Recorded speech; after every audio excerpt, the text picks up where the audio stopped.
বলতে চাই, বাংলাদেশের মাটিতে অসনের মতো কোন নির্বাচন আমরা বাস্তবায়ন হতে দেব না। সংগ্রামী সেক্রেটারি জননেতা আফজাল হোসেন নয়, জননেতা আফজাল হোসেন গণভোটের দাবিতে চাঁদাবাজির গড়ে তুলবে।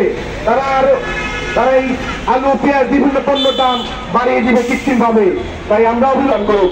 বাংলাদেশ ইসলামী ছাত্র শিবির জিন্দাবাদ, বাংলাদেশ জিন্দাবাদ। আসসালামু আলাইকুম ওয়া রাহমাতুল্লাহি ওয়া বারাকাতুহু।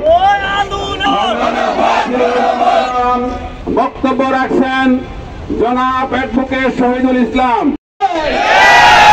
রাজনৈতিক দলগুলোকে বলবো, ইউনূস সরকার যে রাজনীতি শুরু করেছে, বড় বড় দলগুলো যদি তার রাজনীতিতে পা দেন, বাংলাদেশের ভবিষ্যৎ অন্ধকার। সুতরাং ইউনূস যে রাজনীতি শুরু করেছেন, আপনাকে বলবো আপনি সেখান থেকে ফিরে আসুন। দেশের জনগণ মনে করেছিল আজকের জামাত ইসলামী সহ আন্দোলনরত 8 দল ঐক্যবদ্ধ ভাবে যে 5 দফা দাবি দিয়েছিল, আপনারা কিছু দাবি মেনেছেন, মৌলিক যে দাবি সেটা আপনারা মানেন নাই।